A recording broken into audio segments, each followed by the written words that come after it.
हमारे नौजवानों के जितने भी मसाइल हैं वो हमारी सोसाइटी से भी जुड़े हैं। वो हमारा तालीमी हम्म। निज़ाम भी है जो कि हमारे इस तरह के मसाइल को जन्म दे रहा है।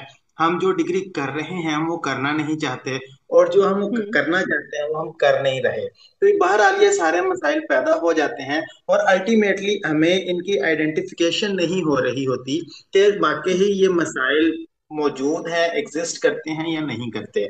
और हमारे मुआशरे में, खासतौर पर पाकिस्तान में, अगर कोई साइकोलॉजिकल ट्रीटमेंट के लिए जाता है तो उसको बहुत से, आप समझ सकते हैं कि बुरे अल्फाज से मुखातब किया जाता है कि ये जहनी मरीज बन गया है, हालांकि कुछ वो पागल डिक्लेयर कर देते हैं। तो इस हवाले से बताइए, अगर कोई अपना ट्रीटमेंट लेना चाहता है तो एक साइकेट्री में तो डेफिनेटली हम मेडिसिन रिकमेंड करते हैं, तो साइकोलॉजी में और एनएलपी में क्या फर्क है?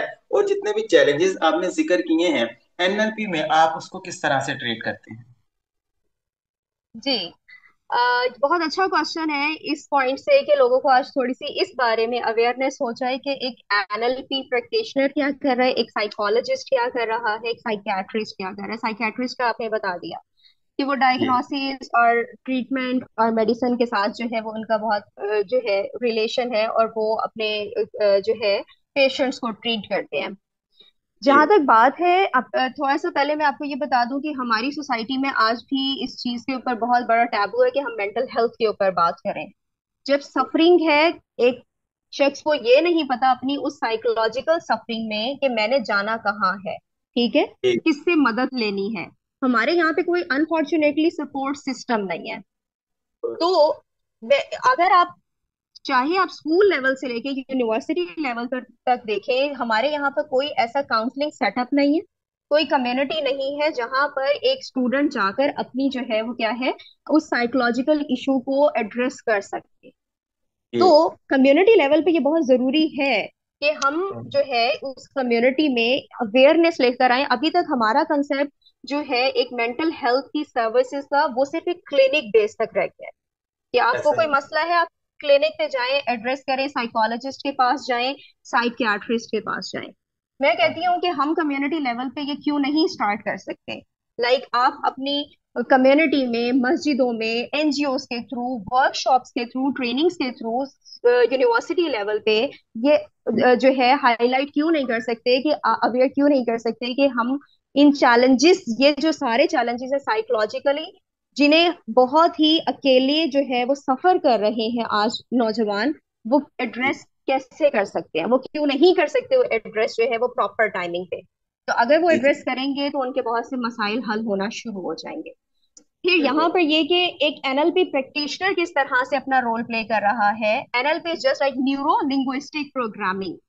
कि आप ओके। एज अ डॉक्टर इस बात को, डॉक्टर नुमान, जानते हैं कि हमारे जो है वो न्यूरॉन्स हैं, और वो एक न्यूरॉन का पैटर्न है और एक साइनेप्टिक एक्टिविटी है, ठीक है।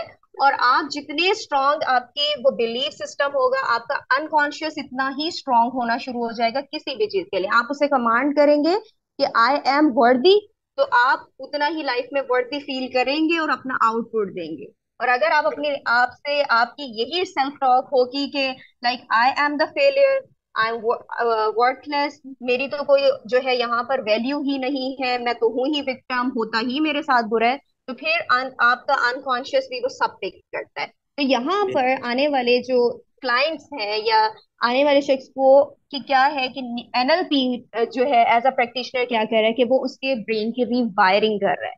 उन उसके ओके। वो फॉल्स बिलीव जो उसने सोसाइटी से लिए, कम्युनिटी से लिए, अपने इन्वायरमेंट, पेरेंट्स से लिए हैं, उनको ब्रेक करना है। और वो एक विक्टिम माइंड से वो एक इस चीज पे आ रहा है कि I am accountable for my on things, मुझे अब अपने लिए लाइफ में स्टेप लेना है और खड़े होना है। एंड अल्हम्दुलिल्लाह इसके बहुत अच्छे रिजल्ट्स आते हैं। और जो है आप जब देखते हैं कि जब आप खुद देखें रीवायरिंग हो गई है आपके ब्रेन की, और ये इट टेक्स द टाइम। ऐसे नहीं है कि आप कहें कि मैं 4 सेशन होंगे, 5 सेशन होंगे और उसके बाद एवरीथिंग इज ओके, सब कुछ मेरी लाइफ में बदल गया, नहीं। सर्कमस्टांसेस वही होते हैं, देखने का नजरिया बदलना शुरू हो जाता है, आपके पैटर्न्स ब्रेक होते हैं, आप अपनी बाउंड्रीज बनाते हैं, आप अपने आपको वैलिडेशन एक्सटर्नल फिर नहीं चाहिए होती, आप जो है वो सेल्फ कंपैशनेट हो जाते हैं, आप अपने आप को देखना शुरू कर देते हैं। यही रोल है एक एनएलपी प्रैक्टिशनर का जो अपना प्ले कर रहा है। जी। ओके। तो डॉक्टर अक्सा, आप आज इस वीडियो में सोशल मीडिया के इस्तेमाल करने का असल तरीका बता दीजिए कि हम अपना जो सोशल मीडिया किस तरह से इस्तेमाल करें, और जो सोशल मीडिया हमें कंट्रोल करना शुरू कर देता है उस हम्म। एक्सटर्नल कंट्रोल को हम किस तरह से अवॉइड करें, और हम सोशल मीडिया इस्तेमाल करें, सोशल मीडिया हमें इस्तेमाल ना करें। जी, आपने बहुत अच्छा पॉइंट किया कि सोशल मीडिया हम इस्तेमाल करें, हमें सोशल मीडिया इस्तेमाल ना करें। और अनफॉर्चुनेटली यही हो रहा है कि हमारे इर्द गिर्द डिस्ट्रैक्टर इतने ज्यादा हैं, और आने वाले टाइम में ये और ज्यादा हो जाएंगे। ठीक है, आने वाले आप वक्त में देखें कि हर नए दिन के साथ एक टेक्नोलॉजी, एक नई ऐप आ रही है, और वो उससे कहीं बहुत बेहतर आ रही है। तो इस वक्त, इस टाइम में फिर हमें क्या करना है? डिजिटल डिटॉक्सिफिकेशन, कि आपने डिटॉक्सिफाई करना है आपको खुद। जब मैं कह रही हूँ, जब आपने अकाउंटेबिलिटी लेनी है, फिर आपको पता है कि मुझे इसका बेहतरीन इस्तेमाल क्या है, कितना है मेरे लिए।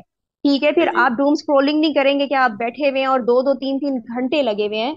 आप वही देखेंगे जो आप देखना चाह रहे हैं। आप अपने लिए जब आप अब देख रहे हैं मेरी लाइफ इतनी ज्यादा डिस्टर्ब हो रही है, तो आपने अपना एक अलार्म सेट करना है कि मैंने आज इससे ज्यादा, एक नोटिफिकेशन ऐप डाउनलोड कर लें कि इससे ज्यादा मैंने जो है टाइम नहीं देना है सोशल मीडिया ऐप पे।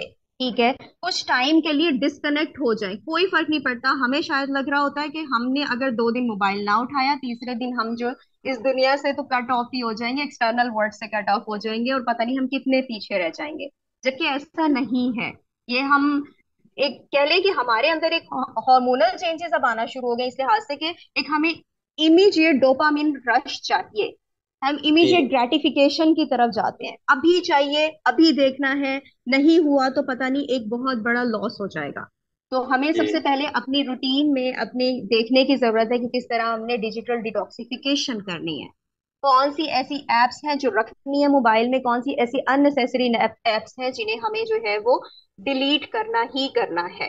फिर आप ये देखिए कि आप सोशल मीडिया का इस्तेमाल में आप देख क्या रहे हैं, कंटेंट क्या है। क्या आप, जी अब ये आपके ऊपर है, आप इसे हेल्दी वे में देखना चाहते हैं, या आपके ऊपर है कि आप इसे जो है वो डूम स्क्रॉलिंग कर रहे हैं, और आप जो है वो व्लॉग्स देख रहे हैं, और आप जो है वो फिर आप रैंडम स्टफ देखे जा रहे हैं।